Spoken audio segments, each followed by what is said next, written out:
Let's just start now. And if there's like goofy bits at the beginning, I'm fine with having all of it included. A couple of things to mention in the interview. Bike is a 2022 Indian Chief, and it's a collaboration between Dice Magazine and Indian Motorcycle. Dean is an old friend of mine from many years ago, probably 10, maybe even 15 years ago I met Dean, focusing primarily on cars for the past sort of 5 to 10 years. And then this motorcycle was something that I was really excited to do because I wanted to go back into the world of bikes, and there's a lot of surface area on this. So I brought in my visual language that I've been developing over the past 5 years, where it's kind of like a bunch of fake brands. And ultimately those brands are a kind of exploration into a post-consumer society where, you know, if we no longer had this kind of capitalist structure of advertising in our faces, what would we that aesthetic with? Because personally I enjoy the kind of the visuals of walking through a city street where there's signage and advertising, but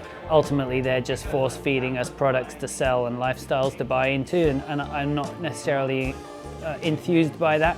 Prefer the idea that maybe those messages were a little bit more how do you say, like a little bit, not positive in the sense of live, laugh, love, but like just optimistic and an encouraging society to maybe be show a little more empathy towards people, and that hopefully in turn that empathy would then allow us to kind of think maybe about protecting the environment that we live in, because we want to protect it for the other people around us. So yeah, this bike is kind of, I guess, a culmination of all of those messages put onto one thing to feel like it looks like a motorsports kind of livery. But ultimately, if you dive a little deeper and look at some of those logos and messages that are on there, you know, ultimately it's not trying to sell you anything, it's just trying to promote positivity and optimism in society.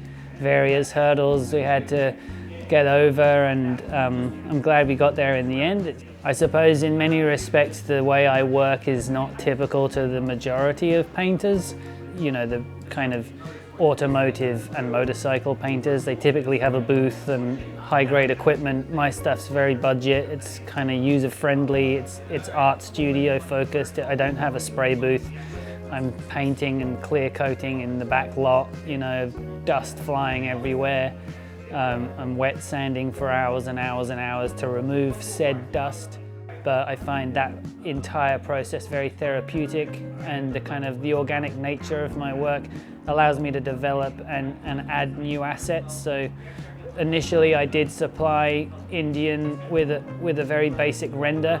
The final outcome is radically different in my opinion, because as I started painting the bike I realized I wanted to add new things, and I work so much more fluidly with a physical item compared to designing on a computer. I find it very hard to design in 2D when it's ultimately going to be a 3D object.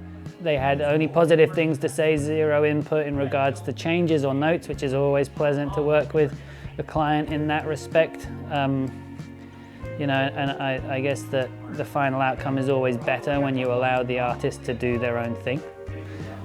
So thanks guys for doing that.